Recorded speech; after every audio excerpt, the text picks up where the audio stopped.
જય શ્રી કૃષ્ણ મિત્રો. આ કૃષ્ણ સિરીઝમાંથી ઘણું બધું શીખવા મળે છે.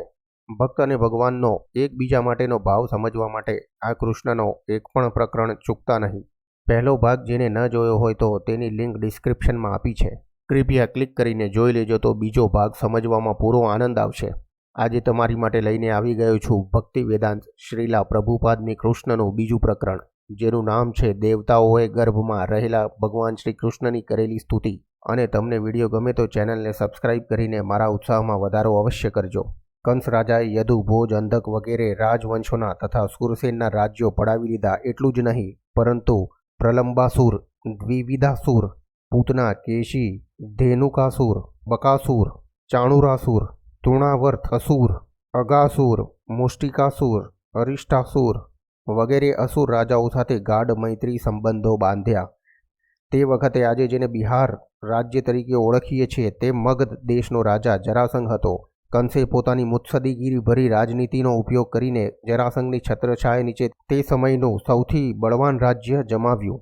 વળી બાણાસુર અને ભૈમાસુર જેવા રાજાઓ સાથે પણ મૈત્રી સંબંધ બાંધ્યો અને છેવટે પોતે સૌથી વધુ બળવાન બનીને જ જંપ્યો.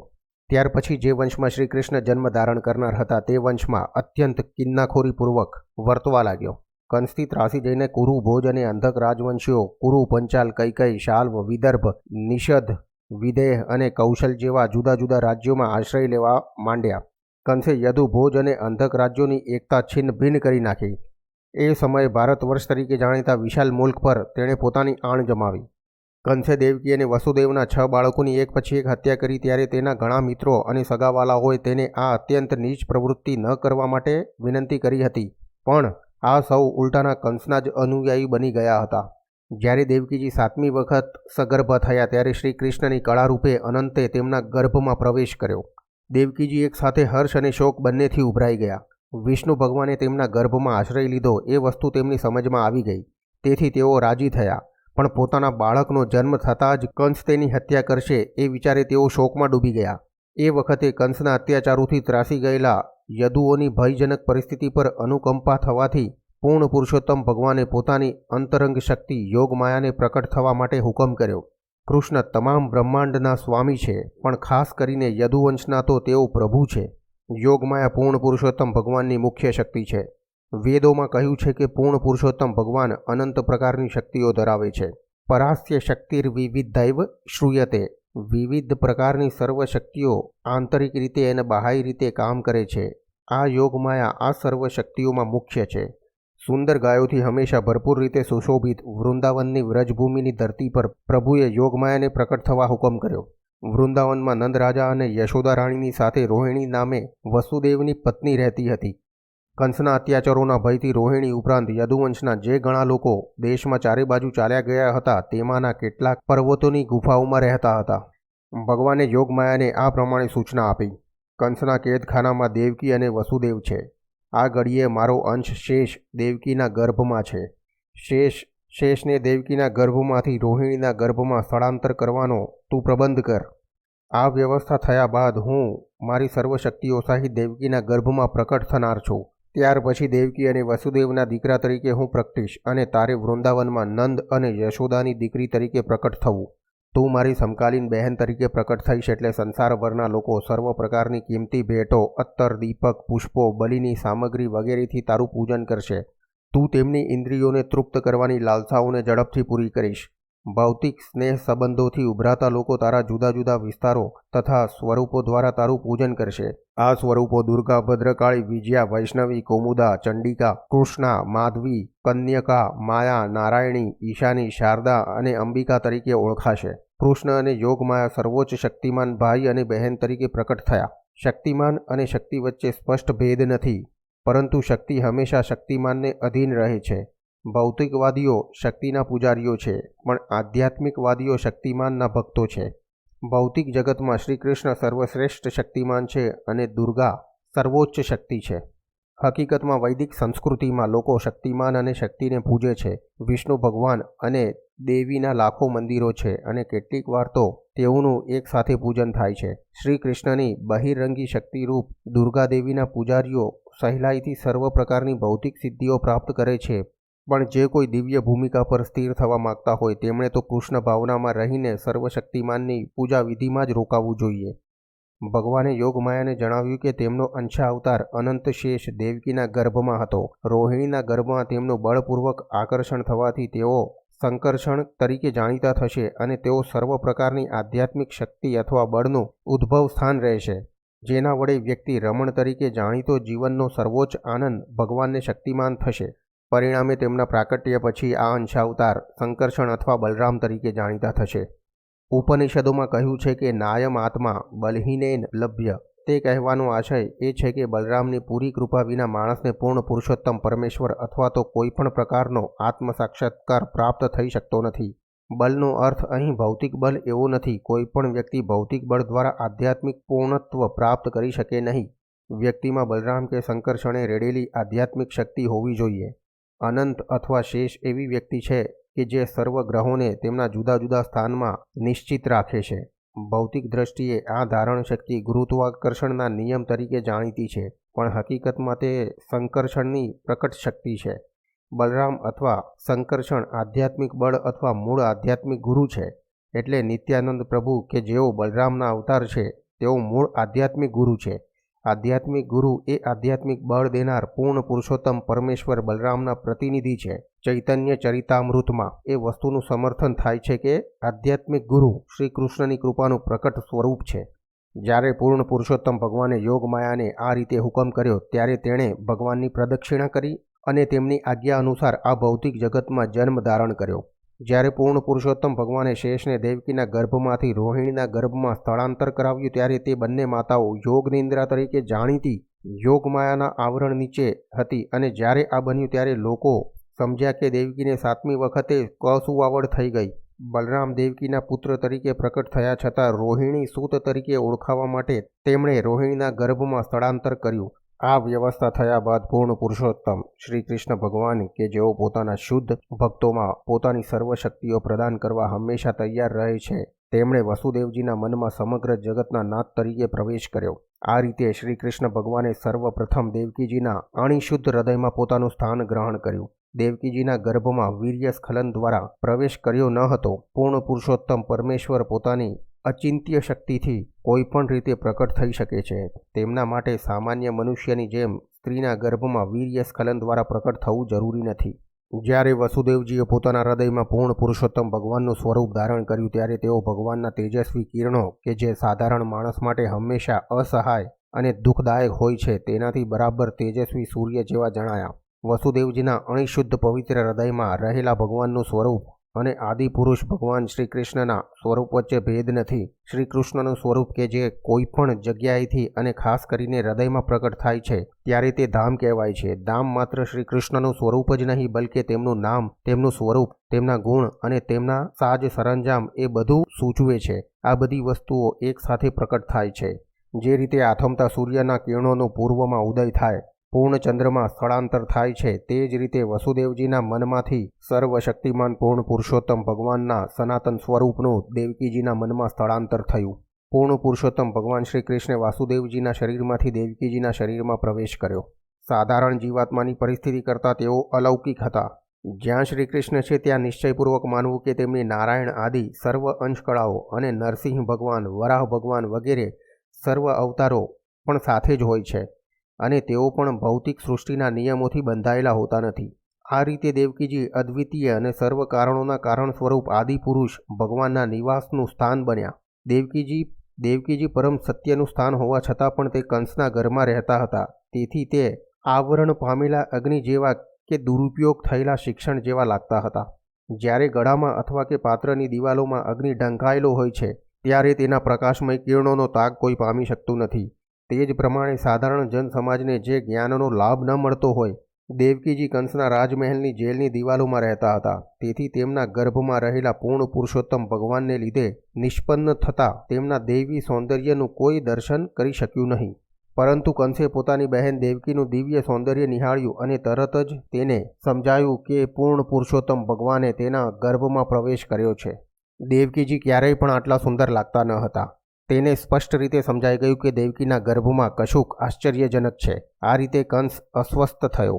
તેને ખાતરી હતી કે પૂર્ણ પુરુષોત્તમ પરમેશ્વરના હાથે ભવિષ્યમાં તેની હત્યા થશે અને એ હવે આવી ચૂક્યા હતા. કંસ વિચારવા લાગ્યો, હવે દેવકીનું શું કરવું? ખરેખર તેના ગર્ભમાં વિષ્ણુ અથવા કૃષ્ણ છે, એટલે એ પણ ચોક્કસ છે કે કૃષ્ણ દેવતાઓની સહાય કરવા આવી ચૂક્યા છે, અને જો હું દેવકીને તત્કાળ ખતમ કરી નાખીશ તો પણ તેમનું કાર્ય નિષ્ફળ થઈ શકશે નહીં. કંસ બરાબર જાણતો હતો કે વિષ્ણુના કાર્યને કોઈ નિષ્ફળ કરી શકે તેમ નથી. કોઈ પણ બુદ્ધિશાળી માણસ સમજી શકે છે કે પરમેશ્વરના કાનૂનનું ઉલ્લંઘન થઈ શકે તેમ નથી. અસુરો ગમે તેવા અવરોધો ઊભા કરે છતાં પ્રભુનો હેતુ જરૂર સફળ થશે. કંસે વિચાર્યું, જો હું દેવકીને અત્યારે મારી નાખીશ તો વિષ્ણુ પોતાની સર્વોચ્ચ ઈચ્છા વધારે ઉગ્રતાથી પૂરી કરશે અને હમણાં દેવકીને મારી નાખવી એ અત્યંત ઘૃણાસ્પદ દુરાચરણ ગણાશે. માણસ ગમે તેવી વિચિત્ર પરિસ્થિતિમાં મુકાય તો પણ તે પોતાની આબરૂ ગુમાવવા ઈચ્છતો નથી. જો હું હમણાં દેવકીને મારી નાખું તો મારી આબરૂ ખરાબ થશે. દેવકી સ્ત્રી છે અને તે મારા આશ્રય નીચે છે. વળી તે સગર્ભા પણ છે અને જો હું તેને મારી નાખું તો મારી ઘણી આબરૂ, મારું પુણ્યનું બળ અને આયુષ્ય બળ તરત જ ખતમ થઈ જશે. વળી આગળ વિચારતા તેણે જણાવ્યું કે જે માણસ અતિશય ઘાતકી છે તે આ જીવન દરમિયાન જ મરેલા જેવો છે. કોઈ પણ માણસને પોતાના સમગ્ર જીવન દરમિયાન ઘાતકી માણસ ગમતો નથી અને તેના મરણ પછી પણ લોકો તેને ભાંડે છે. આવો માણસ પોતાના દેહને જ આત્મા સમજતો હોવાથી તેનું નિશ્ચય પતન થાય છે અને નરકમાં સૌથી વધુ અંધારિયા ખૂણામાં તે ધકેલાઈ જાય છે. કંસે આ રીતે એ વખત દેવકીની હત્યા કરવી કે કેમ એના તમામ લાભો અને ગેરલાભો પર ઊંડો વિચાર કર્યો. છેવટે કંસે દેવકીની હાલ તુરત હત્યા કરવાનો વિચાર માંડી વાળ્યો અને અનિવાર્ય ભાવિની રાહ જોવાનો નિર્ણય કર્યો. પરંતુ તેનું મન પૂર્ણ પુરુષોત્તમ પરમેશ્વર પ્રત્યે વેરભાવનાથી ભરાઈ ગયું હતું. દેવકીના અત્યાર સુધીના બાળકોની તેણે જે રીતે હત્યા કરી હતી તે જ રીતે નવા બાળકનો પણ જન્મ થશે કે તરત જ તેનો વધ કરીશ એવો મનસૂબો કરીને બાળકના જન્મની રાહ જોવાનું તેણે નક્કી કર્યું. આમ પૂર્ણ પુરુષોત્તમ ભગવાન સાથે વેરના સમુદ્રમાં ડૂબેલા એવા કંસને બેસતા, ઊંઘતા, ચાલતા, જમતા, કામ કરતા તેના જીવનની સર્વ અવસ્થામાં કૃષ્ણ અને વિષ્ણુના જ વિચારો આવવા લાગ્યા. તેનું મન પૂર્ણ પુરુષોત્તમ ભગવાનના વિચારમાં એટલું બધું ડૂબી ગયું કે પરોક્ષ રીતે પોતાની આજુબાજુ કેવળ કૃષ્ણ અને વિષ્ણુને જ જોઈ શકતો હતો. વિષ્ણુના વિચારમાં તેનું મન એટલું બધું ડૂબેલું રહેવા છતાં પોતાના દુર્ભાગ્યને લઈને પોતે ભક્ત તરીકે ઓળખાતો નથી, કારણ કે તે કૃષ્ણને પોતાના દુશ્મન તરીકે જ જોતો હતો. મહાન ભક્તના મનની અવસ્થા પણ શ્રી કૃષ્ણ ભગવાનમાં હંમેશા તરબોળ રહે છે અને ભક્ત પણ પ્રભુને અનુકૂળ રીતે વિચારે છે, પ્રતિકૂળ રીતે નહીં. શ્રી કૃષ્ણ ભગવાનનો અનુકૂળ રીતે વિચાર કરવો એ કૃષ્ણ ભાવના છે, જ્યારે શ્રી કૃષ્ણ વિશે પ્રતિકૂળ વિચાર કરવો એ કૃષ્ણ ભાવના નથી. આ વખતે બ્રહ્માજી અને ભગવાન શંકર નારદજી જેવા સંતોને સાથે લઈને કંસના ઘરમાં અદૃશ્ય રીતે પ્રકટ થયા. આ સમયે સર્વ દેવતાઓ ઉત્તમ શ્લોકો દ્વારા ભક્તોના તારણહાર અને રક્ષક એવા પૂર્ણ પુરુષોત્તમ ભગવાનની સ્તુતિ ગાવા લાગ્યા અને સ્તુતિના પ્રથમ શબ્દમાં જ ભગવાન પોતાના વચનનું યથાર્થ રીતે પાલન કરે છે તેનું વર્ણન કર્યું. ભગવદ્ ગીતામાં જણાવ્યા પ્રમાણે શ્રી કૃષ્ણ ભગવાન શુદ્ધ ભક્તોનું રક્ષણ કરવા અને અધમ લોકોનો વિનાશ કરવા આ ભૌતિક જગતમાં અવતરે છે. આ એમની પ્રતિજ્ઞા છે. દેવતાઓ સમજી શક્યા છે કે ભગવાને દેવકીજીના ગર્ભમાં આ પ્રતિજ્ઞાનું પાલન કરવા માટે પોતાનું સ્થાન લીધું છે. ભગવાન પોતાનું કામ પૂરું કરવા માટે પ્રકટ થઈ રહ્યા હતા એ જોઈ દેવતાઓ ખૂબ જ રાજી થયા અને તેમણે પ્રભુને સત્યમ પરમ અથવા સર્વોચ્ચ સંપૂર્ણ સત્ય કહી સંબોધ્યા. દરેક વ્યક્તિ સત્યને શોધે છે, એ દાર્શનિક જીવનનો માર્ગ છે. દેવતાઓ સૂચવે છે કે શ્રી કૃષ્ણ સર્વોચ્ચ પરમ સત્ય છે. જે વ્યક્તિ સંપૂર્ણ રીતે કૃષ્ણ ભાવનામય બને છે તે પરમ સત્ય મેળવી શકે છે. શ્રી કૃષ્ણ સંપૂર્ણ સત્ય છે. સાપેક્ષ સત્ય સનાતન સમયના 3 પ્રકારના સર્વ તબક્કાઓમાં સત્ય હોતું નથી. ભૂત, વર્તમાન અને ભવિષ્ય દરમિયાન સર્વોચ્ચ સમય તરીકે વસ્તુનું નિયમન કરે છે. શ્રી કૃષ્ણ સૃષ્ટિના સર્જન પહેલાં પણ વિદ્યમાન હતા અને સૃષ્ટિનું સર્જન થાય છે ત્યારે પણ દરેક વસ્તુ તેમના પર જ અવલંબે છે. આ સૃષ્ટિનો વિનાશ થયા બાદ પણ શ્રી કૃષ્ણ જ રહેશે, એટલે તેઓ સર્વ સંજોગોમાં પરમ સત્ય છે. આ ભૌતિક જગતમાં જે કોઈ સત્ય હોય તે સર્વોચ્ચ સત્ય કૃષ્ણમાંથી પ્રગટે છે. જો આ ભૌતિક જગતમાં કોઈ સમૃદ્ધિ હોય તો તેનું કારણ કૃષ્ણની સમૃદ્ધિ છે. આ ભૌતિક જગતમાં જો કોઈ પ્રતિષ્ઠા હોય તો તેનું કારણ કૃષ્ણની પ્રતિષ્ઠા છે. આ ભૌતિક જગતમાં જો કોઈ શક્તિ હોય તો આવી શક્તિનું કારણ કૃષ્ણ છે. આ ભૌતિક જગતમાં કોઈ શાંતપણ કે જ્ઞાન છે તો તેનું કારણ પણ કૃષ્ણ છે. એટલે કૃષ્ણ સર્વ સાપેક્ષ સત્યનું મૂળ છે. આ ભૌતિક જગત 5 મુખ્ય તત્વોનું બનેલું છે: પૃથ્વી, જળ, અગ્નિ, વાયુ અને આકાશ. આ બધા તત્વો કૃષ્ણમાંથી પ્રગટે છે. ભૌતિક વૈજ્ઞાનિકો પણ ભૌતિક સૃષ્ટિના કારણ તરીકે આ 5 મૂળભૂત તત્વોને સ્વીકારે છે. સ્થૂળ અને સૂક્ષ્મ અવસ્થામાં રહેલા આ તમામ તત્વો શ્રી કૃષ્ણમાંથી ઉત્પન્ન થાય છે. આ ભૌતિક જગતમાં કામ કરી રહેલા જીવાત્માઓ ભગવાનની તટસ્થ શક્તિને આભારી છે. ભગવદ્ ગીતાના 7મા અધ્યાયમાં સ્પષ્ટ રીતે જણાવ્યું છે કે સમગ્ર સૃષ્ટિ કૃષ્ણની ઉત્કૃષ્ટ પરા અને નિકૃષ્ટ અપરા એમ 2 પ્રકારની શક્તિઓનું સંયોજન છે. જીવાત્મા પરાશક્તિ છે અને જડ ભૌતિક તત્વ તેમની અપરાશક્તિ છે. સુષુપ્ત અવસ્થામાં દરેક વસ્તુ કૃષ્ણમાં જ સ્થિત રહે છે. દેવતાઓએ ભૌતિક સૃષ્ટિનો પૃથ્થકરણીય અભ્યાસ કરતાં પૂર્ણ પુરુષોત્તમ ભગવાનના સર્વોચ્ચ સ્વરૂપ પ્રત્યે તેમની ભાવભીની સ્તુતિઓ ચાલુ રાખી છે. આ ભૌતિક સૃષ્ટિ શું છે તે વૃક્ષના જેવી છે. વૃક્ષ જે રીતે જમીન પર ઊભું હોય છે તે જ રીતે ભૌતિક સૃષ્ટિનું વૃક્ષ ભૌતિક પ્રકૃતિની ધરતી પર ઊભું છે. આ ભૌતિક જગતને વૃક્ષ સાથે સરખાવ્યું છે કારણ કે સમય જતાં વૃક્ષને છેવટે કાપી નાખવામાં આવે છે. વૃક્ષ એટલે કે વસ્તુ કે જેને અંતે કાપી નાખવામાં આવે છે, એટલે ભૌતિક સ્વરૂપ દર્શાવતા આ વૃક્ષને અંતિમ સત્ય તરીકે સ્વીકારી ન શકાય. ભૌતિક સૃષ્ટિ પર સમયની અસર રહે છે, પણ કૃષ્ણનું શરીર સનાતન છે. ભૌતિક જગતમાં પ્રગટ્યા પહેલાં તેઓ વિદ્યમાન હતા. ભૌતિક વિશ્વની હયાતી દરમિયાન પણ તેઓ વિદ્યમાન છે અને જ્યારે સૃષ્ટિનો પૃથ્વીનો વિલય થશે ત્યારે પણ તેમનું અસ્તિત્વ રહેવાનું જ છે. કઠ ઉપનિષદમાં ભૌતિક ગુણવાળી ધરતી પર ઊભા રહેલા ભૌતિક સૃષ્ટિના વૃક્ષનું ઉદાહરણ આ રીતે અપાયું છે. આ વૃક્ષને સુખ અને દુઃખ એમ 2 પ્રકારના ફળ છે. જેઓ આ શરીરરૂપી વૃક્ષ પર રહે છે તેઓ 2 પંખીઓ જેવા છે. એક પંખી પરમાત્મા તરીકે જાણીતું કૃષ્ણનું અંતર્યામી સ્વરૂપ છે અને બીજું પંખી જીવાત્મા છે. જીવાત્મા આ ભૌતિક સૃષ્ટિના ફળ આરોગે છે. ક્યારેક તો સુખ અને ક્યારેક દુઃખનું ફળ ખાય છે, પણ બીજા પંખીને સુખ કે દુઃખનું ફળ ખાવામાં રસ નથી, કારણ કે તે આત્મારામ છે. કઠ ઉપનિષદમાં કહ્યું છે કે દેહરૂપી વૃક્ષ પર રહેલું એક પંખી ફળો ખાય છે અને બીજું પંખી કેવળ નિરીક્ષણ કરે છે. આ વૃક્ષના મૂળ 3 દિશાઓમાં પ્રસર્યા છે. એનો અર્થ એ કે વૃક્ષનું મૂળ સત્વ, રજસ અને તમસ એમ 3 ગુણોવાળી ભૌતિક પ્રકૃતિ છે. જેમ વૃક્ષનું મૂળ વિસ્તાર પામે છે તેમ સત્વ, રજસ અને તમસથી બનેલી ભૌતિક પ્રકૃતિના સંસર્ગથી વ્યક્તિ પોતાના ભૌતિક અસ્તિત્વનો વિસ્તાર કરે છે. ફળના સ્વાદ 4 પ્રકારના છે: ધર્મ, અર્થ, કામ અને મોક્ષ. ત્રિગુણાત્મક ભૌતિક પ્રકૃતિના જુદા જુદા પ્રકારના સંસર્ગને લીધે જીવાત્માઓ વિવિધ પ્રકારની ધાર્મિક, આર્થિક, ઇન્દ્રિય તૃપ્તિ અને મુક્તિ માટેની પ્રવૃત્તિઓ કરે છે. વાસ્તવમાં લગભગ 4 પ્રકારના ભૌતિક કર્મ તમોગુણમાં આવી જાય છે, પણ ગુણો 3 પ્રકારના હોવાથી ઘણીવાર તમોગુણમાં સત્વગુણ કે રજોગુણ ભળે છે. 5 ઇન્દ્રિયો દ્વારા આવા ભૌતિક ફળ ચખાય છે. જ્ઞાન પ્રાપ્ત કરવામાં સહાયક થતી 5 ઇન્દ્રિયો 6 પ્રકારની યાતનાઓ, શોક, મોહ, અનિશ્ચિતતા, મૃત્યુ, ક્ષુધા અને તૃષાને અધીન છે. આ ભૌતિક શરીર અથવા ભૌતિક સૃષ્ટિ 7 આવરણો, ત્વચા, સ્નાયુઓ, માંસ, મજ્જા, હાડકાં, મેદ અને વીર્યની બનેલી છે. વૃક્ષની ડાળીઓ 8 પ્રકારની છે: પૃથ્વી, જળ, અગ્નિ, વાયુ, આકાશ, મન, બુદ્ધિ અને અહંકાર. આ શરીરના 9 દરવાજા છે: 2 આંખ, 2 નસકોરા, 2 કાન, 2 મુખ, 1 ગૃહેન્દ્રિય અને 1 ગુદા. શરીરમાં 10 પ્રકારના આંતરિક વાયુઓની ગતિ થાય છે: પ્રાણ, અપાન, ઉદાન, વ્યાન, સમાન વગેરે. ઉપર જણાવ્યા પ્રમાણે આ વૃક્ષમાં બેઠેલા 2 પંખીઓમાંથી એક જીવાત્મા અને બીજું અંતર્યામી પરમાત્મા પૂર્ણ પુરુષોત્તમ પરમેશ્વર છે. અહીં વર્ણવાયેલ ભૌતિક સૃષ્ટિનું મૂળ કારણ પૂર્ણ પુરુષોત્તમ ભગવાન છે. પૂર્ણ પુરુષોત્તમ પરમેશ્વર અંશ રૂપે પોતાનો વિસ્તાર કરે છે અને આ ભૌતિક જગતના 3 ગુણોના અધિષ્ઠાતા બને છે. વિષ્ણુ સત્વગુણ, બ્રહ્માજી રજોગુણ અને શંકર ભગવાન તમોગુણનો કબજો લે છે. રજોગુણ વડે બ્રહ્માજી આ વિશ્વનું સર્જન કરે છે. સત્વગુણ વડે વિષ્ણુ ભગવાન આ વિશ્વનું પોષણ કરે છે અને શંકર ભગવાન તમોગુણ વડે તેનો વિનાશ કરે છે. છેવટે સમગ્ર સૃષ્ટિ પૂર્ણ પુરુષોત્તમ ભગવાનમાં વિરામ પામે છે. વાસ્તવમાં સમગ્ર સર્જન, પોષણ અને વિનાશનું કારણ તેઓ સ્વયં છે અને જ્યારે સમગ્ર જગતનો વિનાશ થાય છે ત્યારે તે ભગવાનની શક્તિ તરીકે સૂક્ષ્મ સ્વરૂપે પરમેશ્વર પ્રભુના શરીરમાં વિરમે છે. દેવતાઓ સ્તુતિ કરવા લાગ્યા. વર્તમાન સમયમાં પૂર્ણ પુરુષોત્તમ ભગવાન શ્રી કૃષ્ણ આ વિશ્વના પોષણ માટે જ અવતાર ધારણ કરી રહ્યા છે.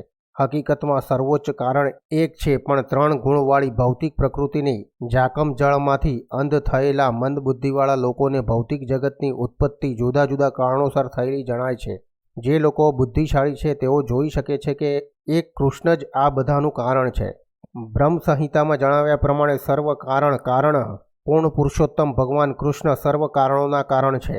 બ્રહ્માજી સર્જન માટે અધિકૃત પ્રતિનિધિ છે. કૃષ્ણના અંશરૂપ વિષ્ણુ પોષક છે અને શંકર ભગવાન સર્વનાશ કરનાર કૃષ્ણના અંશાવતાર છે. દેવતાઓએ ચાલુ રાખ્યું, અમારા પ્રિય પ્રભુ, આપનું સનાતન વ્યક્તિગત સ્વરૂપ સમજવું અમારા માટે ખૂબ જ મુશ્કેલ છે. સાધારણ જન સમાજ આપનું સત્ય સ્વરૂપ સમજવાને અશક્તિમાન છે. એટલે આપ વ્યક્તિગત રીતે આપના મૂળ સનાતન સ્વરૂપનું દર્શન કરાવવા પ્રકટ થાવ છો. ઘણીવાર લોકો આપના જુદા જુદા અવતારોને સમજી શકે છે, પરંતુ મનુષ્યોમાં તેમનામાં એક હોય એવા મનુષ્ય કૃતિવાળા દ્વિભુજ કૃષ્ણના સનાતન રૂપને સમજવામાં મૂંઝાઈ જાય છે. આપનું આ સનાતન સ્વરૂપ ભક્તોના દિવ્યાનંદોમાં ઉત્તરોત્તર વધારો કરનારું છે, પણ નાસ્તિકો માટે ખૂબ ભયજનક છે. ભગવદ્ ગીતામાં જણાવ્યા પ્રમાણે કૃષ્ણ સાધુઓને માટે ખૂબ જ આનંદદાયક છે. કહ્યું છે કે પરિત્રાણાય સાધુનામ. પરંતુ આ સ્વરૂપ અસુરો માટે ખૂબ જ ભયજનક છે, કારણ કે કૃષ્ણ અસુરોની હત્યા કરવા માટે પણ અવતરે છે. એટલે તેઓ ભક્તો માટે સુખદાયક અને તે સાથે અસુરો માટે ભયજનક છે. અમારા વહાલા કમળનયન પ્રભુ, આપ શુદ્ધ સત્વગુણનું કારણ છો. એવા ઘણા મોટા મોટા ઋષિમુનિઓ છે કે જેમને કેવળ સમાધિથી અથવા આપના ચરણકમળનું દિવ્ય ધ્યાન ધરીને અને આપના વિચારોમાં તલ્લીન બનીને આ અજ્ઞાનથી ભરેલા ભૌતિક ગુણોવાળા મહાન ભવસિંધુને વાછરડાની ખરીથી બનેલા ખાબોચિયામાં ફેરવી નાખ્યો છે. ભગવાનના ચરણકમળથી શરૂઆત કરીને પૂર્ણ પુરુષોત્તમ ભગવાનમાં મન સ્થિર કરવું એ ધ્યાનનો હેતુ છે. ભગવાનના ચરણકમળનું ધ્યાન કરવાથી મોટા મોટા ઋષિમુનિઓ જરા પણ મુશ્કેલી વિના આ ભૌતિક ગુણોવાળા વિશાળ મહાસાગરને પણ પાર કરે છે. હે સ્વયં પ્રકાશિત પ્રભુ, જે મહાન ઋષિમુનિઓ આપણા ચરણકમળ રૂપી દિવ્ય નૌકાની મદદથી જ્ઞાનરૂપી મહાસાગર તરી જાય છે, તેઓ હોડીને સાથે લઈ ગયા નથી. એ તો હજી આ બાજુ જ પડી રહી છે.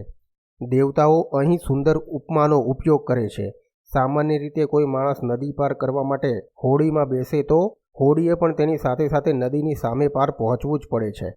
એટલે જ્યારે માણસ સામે પાર પહોંચે ત્યારે એની એ જ નૌકા સામા કાંઠે રહી ગયેલા મુસાફરોના કામમાં શી રીતે આવી શકે? આ મૂંઝવણના જવાબમાં દેવતાઓ તેમની પ્રાર્થનામાં કહે છે કે નૌકા સાથે લઈ જવામાં આવતી નથી. બીજી બાજુએ રહેલા ભક્તો હજી પણ ભૌતિક સંસારનો સાગર પાર કરી શકે છે, કારણ કે શુદ્ધ ભક્તો નદી પાર કરવા માટે તેમની સાથે નૌકા લઈ જતા નથી. માણસ જેવો નૌકા પાસે જાય છે કે તરત જ ભૌતિક અવિદ્યાનો સમુદ્ર વાછરડાની ખરી જેટલો નાનો બની જાય છે. એટલે નાવને બીજી બાજુએ લઈ જવાની ભક્તોને જરૂર રહેતી નથી. તેઓ સરળતાથી તાત્કાલિક આ ભવસાગરને પાર કરી જાય છે. મહાન સંત પુરુષો સર્વ જીવો પ્રતિ અત્યંત કૃપાળુ હોય છે. તેથી નૌકા હંમેશા પ્રભુના ચરણકમળ પાસે પડી રહે છે. માણસ ગમે ત્યારે તેના ચરણનું ધ્યાન ધરી શકે છે અને એમ એ ભવસિંધુને તરી શકે છે. ધ્યાનનો અર્થ છે ભગવાનના ચરણકમળમાં મનની એકાગ્રતા. ચરણકમળો પૂર્ણ પુરુષોત્તમ પરમેશ્વરના વ્યક્તિત્વનો નિર્દેશ કરે છે. નિર્વિશેષવાદીઓ ભગવાનના ચરણકમળનો સ્વીકાર કરતા નથી, એટલે તેમના ધ્યાનનો વિષય કોઈ નિર્વિશેષ વસ્તુ છે. દેવતાઓ તેમનો પરિપક્વ નિર્ણય વ્યક્ત કરે છે કે જે લોકોને કોઈ શૂન્ય વસ્તુ અથવા નિર્ગુણ સ્વરૂપ ધ્યાન કરવામાં રસ છે, તેઓ જ્ઞાનરૂપી સાગરને ઓળંગી શકતા નથી. આવા માણસો માત્ર કલ્પના કરે છે કે તેઓ જીવન મુક્ત થઈ શક્યા છે. હે કમલાક્ષ પ્રભુ, તેમની બુદ્ધિ અવિશુદ્ધ છે, કારણ કે તેઓ આપના ચરણકમળોનું ધ્યાન ધરવામાં નિષ્ફળ નીવડે છે. આવી ઉપેક્ષામૂલક પ્રવૃત્તિઓથી નિર્વિશેષવાદી મનુષ્યો પુનઃ મર્યાદિત જીવનની ભૌતિકવાદી ગરેડમાં નીચે પડે છે. ભલે પછી તેઓ ક્ષણભર નિર્વિશેષ સાક્ષાત્કાર અનુભવવાની કક્ષા પર પહોંચ્યા હોય. ભારે તપશ્ચર્યા કર્યા પછી નિર્વિશેષવાદીઓ બ્રહ્માના વિરાટ સ્વરૂપમાં ઓગળી જાય છે. આવા નિર્વિશેષ બ્રહ્મા અથવા નિર્વિશેષ બ્રહ્મમાં વિલીન થાય છે, પરંતુ એમના હૃદયો ભૌતિક આરામોથી મુક્ત હોતા નથી. એમણે તો કેવળ વિચારણાની ભૌતિક રીતોને જ ઇનકારવા પ્રયાસ કર્યો હોય છે. એનો અર્થ એ નથી કે તેઓ મુક્તિપદ પામ્યા છે. આમ અંતે તો તેમનું પતન જ થાય છે. ભગવદ્ ગીતામાં કહેવામાં આવ્યું છે કે નિર્વિશેષવાદી મનુષ્યને અંતિમ ધ્યેય સાધ્ય કરવા ભારે સ્પર્ધામાંથી પસાર થવું પડે છે.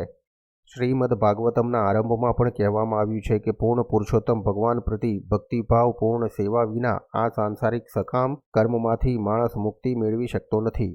શ્રીમદ ભાગવદ્ ગીતામાં મહામુનિ નારદજીનું વચન છે અને અહીં પણ દેવો એ જ વચનને સમર્થન આપે છે. જે મનુષ્યો ભક્તિ માર્ગને વર્યા નથી તેઓ જ્ઞાનનો અંતિમ હેતુ સાધ્ય કરવા ભાગ્યશાળી થતા નથી. નિર્વિશેષવાદીઓની કેવળ માન્યતા જ એવી હોય છે કે પોતે મુક્ત છે, પરંતુ હકીકતમાં તેમને પૂર્ણ પુરુષોત્તમ પરમેશ્વરનો ખ્યાલ હોતો નથી. જ્યારે ભગવાન શ્રી કૃષ્ણ આ પૃથ્વી પર અવતરે છે ત્યારે ભૌતિક દેહ ધારણ કરે છે એવું તેઓ માને છે, એટલે તેઓ ભગવાન શ્રી કૃષ્ણના અલૌકિક સ્વરૂપની અવજ્ઞા કરે છે. શ્રીમદ ભગવદ્ ગીતામાં પણ આ હકીકતને સમર્થન આપવામાં આવ્યું છે કે અવજાનંતી મામ મૂઢા, ભૌતિક વાસના ઉપર વિજય મેળવ્યા છતાં અને છેક મુક્તિ કક્ષાને આરે પહોંચ્યા છતાં નિર્વિશેષવાદીઓનું પતન થાય છે જ. કેવળ જ્ઞાન માટે જ તેઓ વસ્તુઓની માહિતી મેળવવા માગતા હોય અને ભગવાનની ભક્તિનો માર્ગ અપનાવતા ન હોય તો તેઓ ઈશિપ્ત પરિણામ પામી શકતા નથી. માત્ર નિરર્થક કામ જ એમના પ્રયત્નોનું પરિણામ છે, તે સિવાય વધુ કશું જ નથી. શ્રીમદ ભાગવદ્ ગીતામાં સ્પષ્ટ શબ્દોમાં કહ્યું છે કે બ્રહ્મનો સાક્ષાત્કાર કરવો એ પૂરતું નથી. બ્રહ્મભૂત થવાથી ભૌતિક રાગ કે દ્વીપ અનુભવ્યા સિવાય મનુષ્યને દિવ્ય આનંદ પ્રાપ્તિમાં સહાય થાય છે અને સનાતનના સ્તરે પહોંચી શકાય છે. પરંતુ આ કક્ષાએ પહોંચ્યા પછી મનુષ્ય ભક્તિ માર્ગ ગ્રહણ કરવો જ પડે છે. બ્રાહ્મણના સાક્ષાત્કારના સ્તર પર પહોંચ્યા પછી જ્યારે મનુષ્ય ભક્તિ માર્ગ અપનાવે છે ત્યારે તે પૂર્ણ પુરુષોત્તમ ભગવાન સાથે એમના આધ્યાત્મિક સામ્રાજ્યમાં કાયમી વાસ કરવા લાયક બને છે. ભક્તિ સેવાનું આ પરિણામ છે. પૂર્ણ પુરુષોત્તમ ભગવાનના જે ભક્ત છે એ નિર્વિશેષવાદી મનુષ્યોની જેમ પતન પામતા નથી. આ ભક્તજનોનું કદી પતન થાય તો પણ તેઓ ભગવાન સાથે પ્રેમ સંબંધથી બંધાયેલા જ રહે છે. ભક્તિ માર્ગે ચાલતા તેઓ સર્વ પ્રકારના અંતરાયોનો સામનો કરી શકે છે અને સ્વતંત્ર રીતે કોઈપણ પ્રકારના ભય સિવાય એ લોકો એવા અંતરાયો પાર કરી શકે છે. એમણે સંપૂર્ણ શરણાગતિ સ્વીકારી હોય છે, એટલે એમને સંપૂર્ણ વિશ્વાસ હોય છે કે ભગવાન શ્રી કૃષ્ણ હંમેશા એમનું રક્ષણ કરશે જ. શ્રીમદ ભગવદ્ ગીતામાં ભગવાન શ્રી કૃષ્ણનું વચન છે, મારા ભક્તોનો કદી નાશ થતો નથી. ઓ વહાલા પ્રભુ, આપ આપના અસલ મૂળ સ્વરૂપે અનંત કલ્યાણકારી સ્વરૂપે આ ભૌતિક જગતમાં સર્વચેતના જીવાત્માઓ માટે પ્રકટ થયા છો. આપના પ્રાકટ્યના પરિણામે હવે એ બધા પૂર્ણ પુરુષોત્તમ ભગવાનને અને પ્રકૃતિને સરળતાથી સમજી શકે છે. સમાજના ચારેય વિભાગો બ્રહ્મચારી, ગૃહસ્થ, વાનપ્રસ્થી અને સંન્યાસી આપના આ પ્રાકટ્યનો લાભ લઈ શકે છે. વાલા પ્રભુ માધવ, આપની સેવામાં સંકળાયેલા ભક્તોનું માયાવાદીઓની જેમ ઉચ્ચ સ્થિતિમાંથી પતન થતું નથી. આપનાથી રક્ષિત હોવાથી આપના તે ભક્તો મુક્તિ માર્ગમાં હંમેશા અડચણરૂપ થતા માયાના ઘણા મુખ્ય પ્રતિનિધિઓના મસ્તક પરથી પસાર થવાને શક્તિમાન થાય છે. મારા વાલા પ્રભુ, આપ જીવાત્માઓના લાભ માટે આપના દિવ્ય સ્વરૂપમાં એટલા માટે પ્રકટ થાવ છો કે જેથી તેઓ આપના પ્રત્યક્ષ દર્શન કરી શકે અને વૈદિક વિધિઓ મુજબ આપને યજ્ઞો વડે ઉપાસી શકે તથા અષ્ટાંગ યોગ અને શાસ્ત્રોક્ત ભક્તિ યોગ દ્વારા પણ આપને પામી શકે. વાલા પ્રભુ, અગર આપ તમામ પ્રકારના તર્ક વિતર્ક રૂપ અજ્ઞાનને દૂર કરતા આપના સચ્ચિદાનંદ સનાતન દિવ્ય સ્વરૂપમાં પ્રકટ ન થાત તો બધા લોકો પોતપોતાની ભૌતિક પ્રકૃતિ અનુસાર આપના સ્વરૂપ વિશે કેવળ તર્ક વિતર્ક કર્યા કરત. કૃષ્ણનું પ્રાકટ્ય પૂર્ણ પુરુષોત્તમ પરમેશ્વર વિશેની તમામ કપોલ કલ્પિત ધારણાઓનો જવાબ છે. કૃષ્ણનું પ્રાકટ્ય પૂર્ણ પુરુષોત્તમ પરમેશ્વર વિશેની તમામ કપોલ કલ્પિત ધારણાઓનો જવાબ છે. દરેક વ્યક્તિ પોતપોતાના ભૌતિક ગુણ પ્રમાણે પૂર્ણ પુરુષોત્તમ ભગવાનના સ્વરૂપ વિશે કલ્પના કરે છે. બ્રહ્મ સંહિતામાં કહ્યું છે કે ભગવાન આદિ પુરુષ છે. એટલે ધર્મપરાયણ લોકોનો એક વર્ગ એવી કલ્પના કરે છે કે પરમેશ્વર અતિ વૃદ્ધ છે અને પરિણામે તેઓ ભગવાનને એક વૃદ્ધ માણસ તરીકે ચિતરે છે. પરંતુ એ જ બ્રહ્મ સંહિતામાં તેનો વિરોધ કરવામાં આવ્યો છે. સર્વ જીવોમાં પરમેશ્વર સૌથી વૃદ્ધ છે, છતાં તેઓ સનાતન નવ યૌવન રૂપ છે. શ્રીમદ ભાગવતમમાં આ બાબતમાં જે મૂળ શબ્દો વપરાયા છે તે આ મુજબ છે: વિજ્ઞાનમ અજ્ઞાનભીદ આપમાર્જનમ. વિજ્ઞાનમ એટલે કે પૂર્ણ પુરુષોત્તમ ભગવાન વિશે દિવ્ય જ્ઞાન. વિજ્ઞાનમ એટલે અનુભવજન્ય જ્ઞાન પણ કહેવાય. જે રીતે બ્રહ્માજીએ બ્રહ્મા સંહિતામાં કૃષ્ણ વિશે જ્ઞાન આપ્યું છે એ રીતે શિષ્ય પરંપરામાં અવરોહણ પદ્ધતિ દ્વારા દિવ્ય જ્ઞાનનો સ્વીકાર થવો જોઈએ. બ્રહ્મ સંહિતા એ બ્રહ્મજીએ દિવ્ય અનુભવ દ્વારા પ્રાપ્ત કરેલું વિજ્ઞાનમ છે અને તેમણે એ રીતે કૃષ્ણના દિવ્ય ધામનું રૂપ અને લીલા પ્રકટ કર્યા છે. અજ્ઞાનભીદ એટલે જે સર્વ પ્રકારના તર્ક વિતર્કનો સામનો કરી શકે તે. અજ્ઞાની લોકો પરમેશ્વરનું કાલ્પનિક રૂપ ઉપજાવી કાઢે છે. તેમની વિવિધ કલ્પનાઓ મુજબ ક્યારેક પરમેશ્વરને રૂપ છે અને ક્યારેક નથી, પણ બ્રહ્મ સંહિતામાં રજૂ થયેલું કૃષ્ણનું જ્ઞાન વૈજ્ઞાનિક છે, કેમ કે બ્રહ્માજીએ તે જ્ઞાન અનુભવ્યું છે અને શ્રી ચૈતન્ય મહાપ્રભુએ તે સ્વીકાર્યું છે. આ રીતે આ વાત નિશંક છે. શ્રી કૃષ્ણ સ્વરૂપ, શ્રી કૃષ્ણ બંસી, શ્રી કૃષ્ણનો રંગ, દરેક વસ્તુ વાસ્તવિક છે. અહીં કહ્યું છે કે આ વિજ્ઞાનમ હંમેશા સર્વ પ્રકારના તર્ક વિતર્કને હરાવે છે. તેથી આપના મૂળ કૃષ્ણ રૂપે પ્રકટ થયા વિના અજ્ઞાનભીદ તર્ક વિતર્ક રૂપ અજ્ઞાનને ભેદનાર કે વિજ્ઞાનમની અનુભૂતિ થઈ શકતી નથી. અજ્ઞાનભીદ આપમાર્જનમ, આપના પ્રાકટ્યથી અજ્ઞાનમય વિતર્કનો નાશ થશે અને બ્રહ્માજી જેવી આધારભૂત વ્યક્તિઓએ આપેલા અનુભવજન્ય જ્ઞાનની પ્રતિષ્ઠા થશે. ત્રિગુણાત્મક પ્રકૃતિની અસર નીચે રહેલા મનુષ્યો પોતપોતાના ગુણો પ્રમાણે તેમના પોતાના પરમેશ્વર નિપજાવી કાઢે છે. આમ પરમેશ્વર વિશે જાત જાતની રજૂઆત થાય છે, પરંતુ આપનું પ્રાગટ્ય ભગવાનનું સાચું સ્વરૂપ શું છે તે પ્રતિષ્ઠિત કરશે. નિર્વિશેષવાદીઓ જે સૌથી મોટી ભૂલ કરે છે તે એ છે કે તેઓ માને છે કે જ્યારે પરમેશ્વર અવતરે છે ત્યારે તેઓ સત્વગુણમય ભૌતિક રૂપ ધારણ કરે છે. હકીકતમાં કૃષ્ણ અથવા નારાયણનું સ્વરૂપ કોઈપણ પ્રકારના ભૌતિક વિચારથી પર છે. શંકરાચાર્ય જેવા સૌથી મહાન નિર્વિશેષવાદીએ પણ સ્વીકાર કર્યો છે કે નારાયણ પરોવ્યક્તાત, એટલે કે નિર્વિશેષ પદાર્થના પ્રાકટ્ય દ્વારા અથવા મહત્વ દ્વારા ભૌતિક સર્જન ઉદ્ભવે છે, અને કૃષ્ણ તો ભૌતિક સર્જનથી પર એટલે દિવ્ય છે. શંકરાચાર્ય જેવા સૌથી મહાન નિર્વિશેષવાદીએ પણ સ્વીકાર કર્યો છે કે નારાયણ પરોવ્યક્તાત, એટલે કે નિર્વિશેષ પદાર્થના પ્રાકટ્ય દ્વારા અથવા મહત્વ દ્વારા ભૌતિક સર્જન ઉદ્ભવે છે, અને કૃષ્ણ તે ભૌતિક સર્જનથી પર એટલે દિવ્ય છે. એ જ વસ્તુ શ્રીમદ ભાગવતમમાં શુદ્ધ તત્વ અથવા પર સત્વ તરીકે સમજાવી છે. પ્રભુ ભૌતિક અથવા પ્રાકૃતિક સત્વગુણમય નથી અને તેઓ ભૌતિક સત્વગુણની સ્થિતિથી પર છે. તેમનું સ્થાન સચ્ચિદાનંદમય, સનાતન, દિવ્ય તથા આનંદમય છે. વહાલા પ્રભુ, જ્યારે તમે તમારા જુદા જુદા અવતારોમાં પ્રકટ થાવ છો ત્યારે જુદી જુદી પરિસ્થિતિ પ્રમાણે તમે જુદા જુદા નામ અને સ્વરૂપો ધારણ કરો છો. તમારું નામ ભગવાન શ્રી કૃષ્ણ છે, કારણ કે તમે સર્વાકર્ષક છો. તમારા દિવ્ય સૌંદર્યને કારણે તમે શ્યામ સુંદર તરીકે ઓળખાવ છો. શ્યામ એટલે કાળા. કાળા હોવા છતાં કહેવાય છે કે તમે હજારો કામદેવો કરતાં વધારે સુંદર, કંદર્પ કોટી કમનીય છો. તમે કાળા વાદળ જેવા રંગમાં પ્રકટ થાવ છો, છતાં તમે પૂર્ણ રીતે દિવ્ય હોવાને લીધે તમારું સૌંદર્ય કામદેવના સુંદર શરીર કરતાં પણ ઘણા પ્રમાણમાં વધુ આકર્ષક છે. ક્યારેક તમે ગિરિધારી તરીકે ઓળખાવ છો, કારણ કે તમે ગોવર્ધન પર્વત ધારણ કર્યો હતો. ક્યારેક તમે નંદનંદન, વાસુદેવ અથવા દેવકીનંદન તરીકે સંબોધાવ છો, કારણ કે તમે મહારાજ નંદ અથવા વાસુદેવ કે દેવકીના પુત્ર તરીકે પ્રગટો છો. નિર્વિશેષવાદીઓ અથવા માયાવાદીઓ વિચારે છે કે તમારા ઘણા નામ અને સ્વરૂપો વિશિષ્ટ પ્રકારના ભૌતિક કાર્યો કે ગુણો પ્રમાણે પાડવામાં આવ્યા છે, કારણ કે તેઓ આપને ભૌતિક દ્રષ્ટિથી નિહાળે છે. પ્રિયનાથ, આપની પરમ પ્રકૃતિ સ્વરૂપ અને પ્રકૃતિઓનો અભ્યાસ માનસિક તર્ક વિતર્ક દ્વારા કરવો તે આપણે સમજવાનો માર્ગ નથી. મનુષ્ય પોતે ભક્તિમય સેવા સ્વીકારે તો જ તે આપની પરમ દિવ્ય પ્રકૃતિ સ્વરૂપ નામ અને ગુણ સમજી શકે છે. હકીકતમાં જેને આપના ચરણકમળની સેવામાં થોડો ઘણો પણ રસ હોય તે પણ આપની દિવ્ય પ્રકૃતિ સ્વરૂપ અને ગુણને સમજી શકે છે. બીજાઓ ભલેને લાખો વર્ષો સુધી તર્ક વિતર્ક કરે, પણ તેઓ આપના સત્ય સ્વરૂપને આંશિક રીતે પણ ઓળખી શકતા નથી.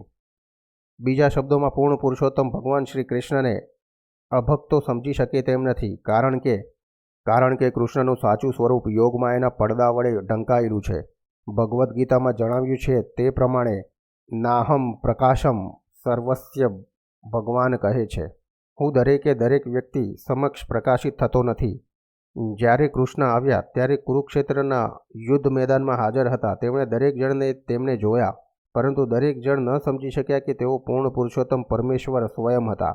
આમ છતાં જે કોઈ તેમના સાનિધ્યમાં મરણ પામ્યા તેમનો સૌનો ભૌતિક બંધનમાંથી પૂર્ણ મોક્ષ થયો અને તે વૈકુંઠ લોકને પામ્યા. હે પ્રભુ, માયાવાદીઓ અથવા અભક્તો સમજી શકતા નથી કે આપનું નામ અને આપનું સ્વરૂપ બંને અભિન્ન છે. ભગવાન સંપૂર્ણ છે, એટલે તેમના નામ અને તેમના સ્વરૂપ વચ્ચે ભેદ નથી. ભૌતિક જગતમાં નામ અને સ્વરૂપ વચ્ચે ભેદ છે. કેરીનું ફળ કેરીના નામ કરતાં જુદું છે. કેરી કેરી કેરી કેરી કેરી કેરી એમ ખાલી રટણ કરવાથી કોઈ કેરીનો સ્વાદ માણી શકતું નથી. પરંતુ જે ભક્ત ભગવાનના નામ અને સ્વરૂપ વચ્ચે ભેદ નથી એમ જાણે છે તે હરે કૃષ્ણ કૃષ્ણ કૃષ્ણ હરે હરે હરે રામ રામ રામ હરે હરે એ મહામંત્રનું રટણ કરે છે અને હંમેશા કૃષ્ણના સાનિધ્યનો અનુભવ કરે છે. જે લોકો પરમ સત્યના સંપૂર્ણ જ્ઞાન સુધી વિકાસ પામ્યા નથી તેમને માટે કૃષ્ણ ભગવાન પોતાની દિવ્ય લીલાઓ પ્રકટ કરે છે. તેઓ કૃષ્ણની દિવ્ય લીલાઓનું સ્મરણ કરીને પરમ ગતિને પામે છે. ભગવાનના નામ અને તેમના રૂપમાં કોઈ ભેદ નથી, એટલે તેમની લીલાઓ અને તેમના નામોમાં પણ કોઈ ભેદ નથી. સ્ત્રીઓ, વૈશ્ય તથા શૂદ્રો જેવા અલ્પ બુદ્ધિવાળા લોકો માટે મહાન સંત વ્યાસદેવે મહાભારત લખ્યું. મહાભારતમાં કૃષ્ણ પોતાની વિવિધ પ્રકૃતિઓ રૂપે હાજર છે. મહાભારત ઇતિહાસ છે અને શ્રી કૃષ્ણની દિવ્ય લીલાઓનું શ્રવણ, સ્મરણ અને અધ્યયન કરીને મંદબુદ્ધિ માણસ પણ ધીરે ધીરે શુદ્ધ ભક્તોની કક્ષામાં પહોંચી જાય છે. જે શુદ્ધ ભક્તો શ્રી કૃષ્ણના દિવ્ય ચરણકમળના ધ્યાનમાં હંમેશા લીન બનીને તથા સંપૂર્ણ રીતે શ્રી કૃષ્ણ ભાવનામાં મગ્ન રહીને હંમેશા ભક્તિરત બની રહે છે તેમને કદી ભૌતિક જગતના બદ્ધ જીવો સમજવા નહીં. શ્રીરૂપ ગોસ્વામીએ સમજાવ્યું છે કે જે લોકો શરીર, મન અને કર્મથી કૃષ્ણ ભાવનામાં રહેલા છે તેઓ આ દેહે જ મુક્ત છે એમ જાણવું. ભગવદ્ ગીતામાં પણ આ વસ્તુને સમર્થન મળે છે. જે લોકો ભગવાનની ભક્તિમાં લીન છે તેઓ ભૌતિક સ્થિતિને અવશ્ય પાર કરી ચૂક્યા છે. કૃષ્ણ ભક્તો તથા અભક્તો એમ બંનેને જીવનના અંતિમ લક્ષ્યને પામવા માટે તક પૂરી પાડવા અવતરે છે. ભક્તોને તેમના દર્શન અને પૂજન કરવાની પ્રત્યક્ષ તક મળે છે. જેઓ એ ભૂમિકા પર નથી તેમને પ્રભુની દિવ્ય પ્રકૃતિઓ તથા પરિચય સાધવાની તક મળે છે અને આમ ભક્તના જેવી જ ઉન્નતિ પામવાની તક સાંપડે છે. દેવતાઓએ આગળ ચાલતા જણાવ્યું, હે વહાલા પ્રભુ, આપ અજન્મા છો, એટલે આપની આનંદપ્રદા દિવ્ય લીલા સિવાય આપના પ્રાકટ્યનું અમને કોઈ કારણ જોવા મળતું નથી. ભગવદ્ ગીતામાં કહ્યું છે કે ભક્તોના રક્ષણ માટે તથા અસુરોના નાશ માટે પ્રભુ અવતાર ધરે છે, પરંતુ હકીકતમાં તેઓ અસુરોના નાશ માટે ખાસ નહીં પણ ભક્તો સાથે આનંદપ્રદ મેળાપ કરવા માટે અવતરે છે. અસુરોનો નાશ તો ભૌતિક પ્રકૃતિ દ્વારા જ થઈ શકે છે. સર્જન, પોષણ અને વિનાશરૂપી પ્રકૃતિની ક્રિયાઓ અને પ્રતિક્રિયાઓ તો આપમેળે ચાલતી રહે, પણ આપનાથી અભિન્ન એવા આપના પવિત્ર નામનો આશ્રય લેવાથી ભક્તોની બરાબર રક્ષા થાય છે. પૂર્ણ પુરુષોત્તમ ભગવાન જ્યારે અવતરે છે ત્યારે તેનો હેતુ માત્ર ભક્તોની રક્ષા અને અસુરોનો વિનાશ હોય છે એવું નથી. ભક્તોના દિવ્યાનંદ માટે લીલાઓ કરવા સિવાય તેમના પ્રાકટ્ય માટે બીજું કોઈ કારણ નથી. અમારા વાલા પ્રભુ, આપ યદુશ્રેષ્ઠ તરીકે પ્રકટ થઈ રહ્યા છો અને અમે આપના ચરણ કમળોમાં નમ્રપણે સન્માનપૂર્વક દંડવત પ્રણામ કરીએ છીએ. આ અવતાર પહેલાં આપ મત્સ્ય અવતાર, હયગ્રીવ અવતાર, કુર્મા અવતાર, હંસા અવતાર, રામચંદ્ર ભગવાન, પરશુરામ અને એવા બીજા ઘણા અવતારો રૂપે પ્રગટ્યા છો. આ બધા અવતારોમાં આપ ભક્તોના રક્ષણ માટે જ અવતર્યા હતા. અમે આપના વર્તમાન સ્વયં પૂર્ણ પુરુષોત્તમ ભગવાન રૂપને પણ એ જ રીતે ત્રણેય લોકનું રક્ષણ કરવા માટે અને અમારા જીવનમાં સર્વ વિઘ્નો દૂર કરવા માટે અને શાંતિમય જીવન જીવી શકીએ એ માટે પ્રાર્થના કરીએ છીએ. પ્રિય દેવકી માતા, આપના ગર્ભમાં પૂર્ણ પુરુષોત્તમ પરમેશ્વર તેમના તમામ અંશા અવતારો સહિત પ્રકટ થઈ રહ્યા છે. આપણા ઉદ્ધાર અર્થે પ્રકટ થયેલા તેઓ આદિપુરુષ પૂર્ણ પુરુષોત્તમ ભગવાન છે. એટલે તમારે તમારા ભાઈ, ભોજ, દેશ, રાજાની બીક રાખવાની જરૂર નથી. તમારા પુત્ર પૂર્ણ પુરુષોત્તમ ભગવાન શ્રી પવિત્ર યદુવંશનું રક્ષણ કરવા માટે પ્રકટ થશે. ભગવાન એકલા નહીં પણ તેઓ તેમના સર્વપ્રથમ અંશા અવતાર એવા બલરામ સહિત પ્રકટ થઈ રહ્યા છે. દેવકીજીને તેમના ભાઈ કંસનો બહુ જ ભય લાગતો હતો, કારણ કે તેને તેમના ઘણા નિર્દોષ બાળકોને મારી નાખ્યા હતા. તેમણે શ્રીકૃષ્ણ માટે ખૂબ ચિંતા થવા લાગી. વિષ્ણુ પુરાણમાં કહ્યું છે કે સર્વ દેવતાઓ તેમની પત્નીઓ સહિત દેવકીજીને ત્યાં તેમને શાંત પાડવા તથા તેમના દીકરાને કંસ મારી નાખશે એવા લેશ માત્ર પણ ડર નહીં રાખવા અંગે હિંમત આપવા માટે આવવા લાગ્યા. તેમના ગર્ભમાં રહેલા શ્રીકૃષ્ણ કેવળ જગતનો ભાર ઓછો કરવા માટે જ નહીં પણ યદુવંશના હિતનું રક્ષણ કરવા અને દેવકીજી અને વસુદેવજીનું ખાસ રક્ષણ કરવા પ્રકટ થનાર હતા. આ પ્રમાણે કૃષ્ણ પૂર્ણ પુરુષોત્તમ પરમેશ્વરના દેવતાઓએ ગર્ભમાં રહેલા શ્રી કૃષ્ણ ભગવાનની કરેલી સ્તુતિ એ નામના બીજા અધ્યાય પરના ભક્તિ વેદાંત ભાવાર્થ પૂર્ણ થાય છે.